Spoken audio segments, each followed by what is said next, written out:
it's Jackie here. Welcome to another week's edition of From the Table. This week, we're taking a journey with a lovely lady. Her name is Natalie.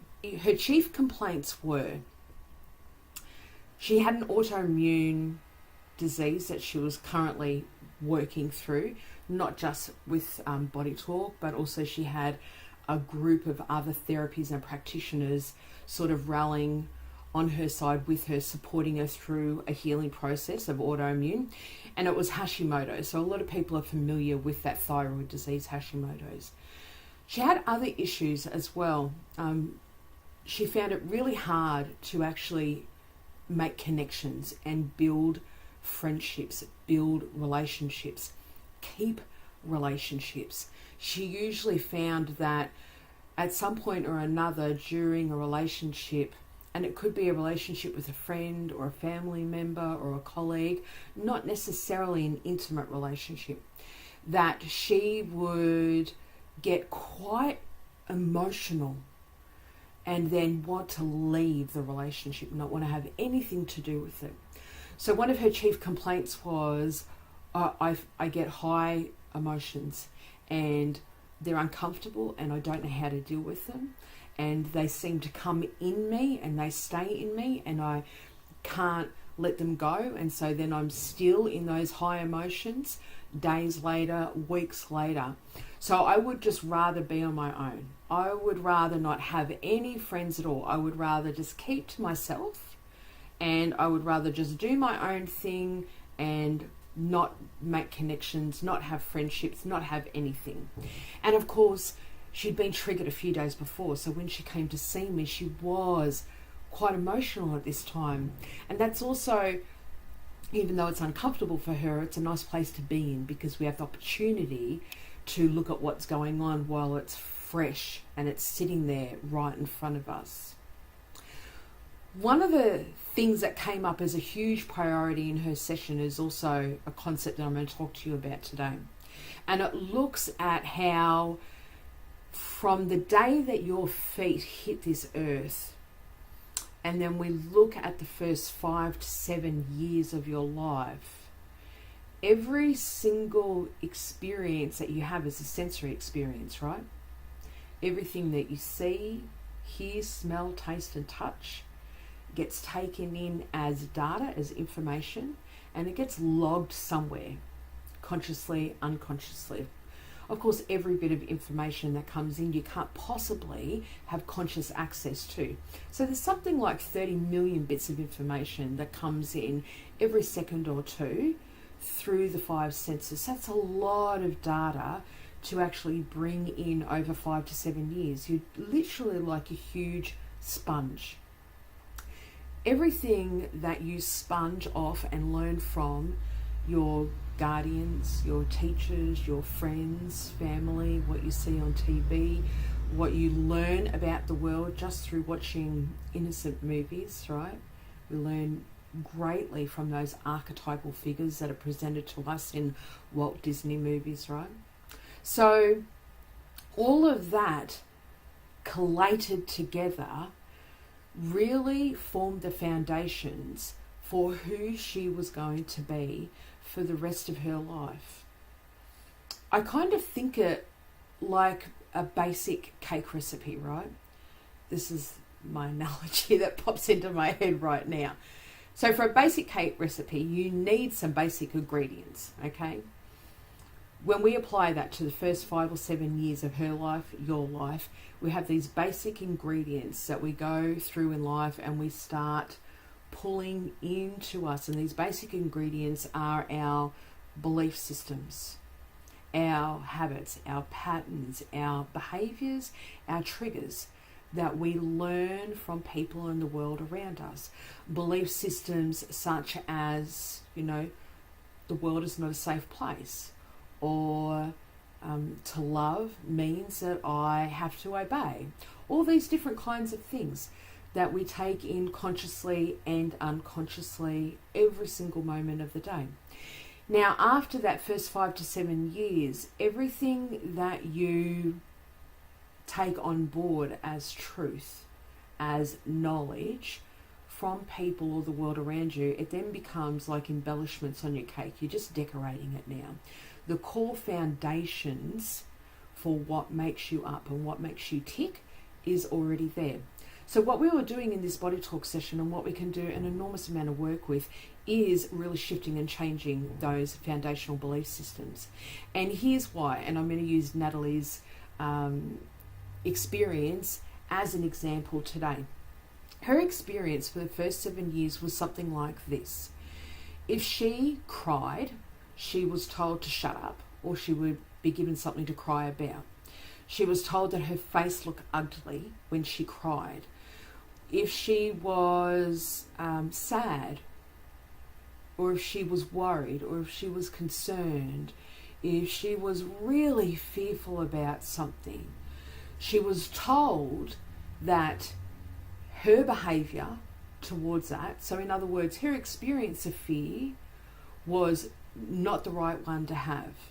In other words, if she wasn't exhibiting happiness or just being grateful on some level all the time, then it was an unacceptable behaviour. It was an unacceptable emotion. So then she never ever learned how to have a great relationship with the emotion of fear, worry, concern, being hesitant, grief, sadness, happiness, joy, peace. When somebody starts having their ability to be able to express their emotions, when that starts to be stifled in a really big way and shut down, then the person will learn to actually stifle everything. They will learn to shut down everything. So it's really common for some people to either have a lot of emotions, all emotional aspects being stifled and shut down, or also I see a lot of people who have struggles with one or two particular emotions, whether it be grief or whether it be sadness or something like that, because traditionally people are not taught to have a very healthy relationship with either of those and not to express them at all. Historically, it makes people uncomfortable, and so their agenda, whether they are consciously aware of it or not, is to get you out of that state as quickly as they can, so it makes them feel uncomfortable. So they're not invested in you wanting to experience grief for what it is, sadness for what it is, fear for what it is, worry for what it is, okay? So we had Natalie that had not been taught in any way, shape or form that it was healthy or acceptable to experience any of those emotions. Along with that, she was actually told what she looked like and who she was when she did that. So if she cried, she was told that she had an ugly face. If she cried, she was, and especially if it was because, quite often when you disagree with an adult or you get told no about something, you express that in a very outward way. Well, she was told that when she opened her mouth and did that, that it looked like she had toads and frogs spilling from her mouth, almost like she was vomiting them out all the time. And it was such a huge thing for her. It gave her this enormous visual process. And what she started to do very quickly was just shut down, because she was told that it was not nice, that it looked ugly, that it's not acceptable, that good girls don't do that people won't like you when you do that people don't like you when you do that. So she just started to shut down by little bit, and she was not taught how to have healthy relationships, build healthy relationships. So when she met, say, a new potential friend as a colleague at work, she didn't know how to have a conversation with them. If they were saying that they were sad about something, she didn't know how to deal with that. If she was sad about something, she didn't know how to say to somebody else, I'm really struggling, I'm sad about this. So all of this emotion and these experiences that she would have would get imploded on a daily basis. And what we're looking at here essentially is what I refer to as somebody's default listings. everybody has default listings. Your first 5 to 7 years of life formed those default listings. So what happens now is, as you go about your life, you interact with all different people, you come up against all different situations in all different environments, those default listings rise and they get put into action. And those default listings can be emotions, they can be particular behaviours that you go into, they can be habits and patterns that run over and over again, a lot of which most of the time you're not aware of, and they form into belief systems.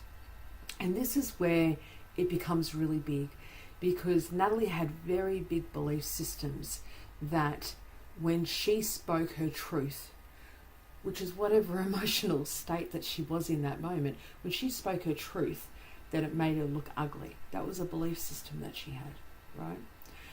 That it wasn't safe to express worry or sadness or fear because you're undesirable, you're unacceptable, and that people will alienate you, because that's what she was told, but it's also what happened to her. So we did an enormous amount of work through body talk, but also just through talking it out. Once you understand where something's come from, so that Natalie could understand where those behaviours come from, why they, when she goes into that mode, why it comes up, where it comes from, what it stems from, but also that it can be changed. It can be changed so easily. Everything starts to lift. The burden of that feels like it starts to lift, and people start to become really, really hopeful. I saw her again about 3 or 4 weeks later, and I'll never forget, because she bounced into my clinic room so happy, because she had just naturally found herself engaging with her colleagues in a way that she never had before. So much to the point where they actually said, "Oh my gosh, Natalie, we've never heard you talk so much," or "You've never shared that with us before," or "You seem so happy." And she was saying to them, "Yeah, I am happy." So she noticeably not only could see the way that she was changing, but she could feel it as well. Because when she was participating in conversation, she found it effortless to be able to add into the conversation, to be able to laugh with her colleagues, to be able to share information about herself. And that's something that she never ever would do in the past. So the moral of today's edition of From the Table is that everyone has default settings. They stem from that first 5 to 7 years of your life, and that they profoundly impact the experience that you have of your reality. They shape your belief systems, your habits, your patterns, your triggers, your behaviours, your emotions, everything. But I also want you to know that they can be changed. You are not stuck with them.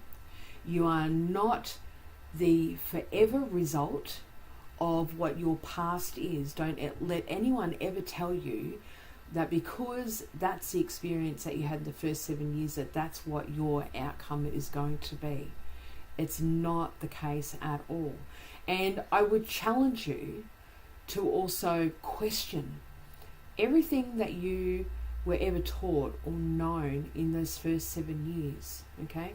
And be open to starting a new book, a new chapter on your life, and reinventing yourself in the version of who you want to be, okay? If you have any questions at all, please tag me in the comments so I can come back and, we can chat about it and we can discuss it further. If you have any of your own experiences that you would like to share, tag away, put your comments down there. And of course, if you see yourself in any of this at all, let us know, because the more we share and the more we support one another, the greater your shifts and the greater your journey and the greater your ability to be able to change that becomes. Thank you for joining me, and I look forward to seeing you on another edition of From the Table. Cheers for now. Bye.